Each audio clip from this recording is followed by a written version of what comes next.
Nah, buat ibu-ibu anu seleting na copot kia, jangan dulu dibawa ke tukang permak.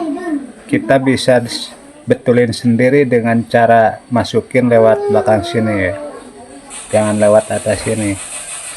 Kita masuk lewat sini, lewat bawah. Oke, kita lihat cara memasukkannya seperti ini. Oke, ini dicopot dulu.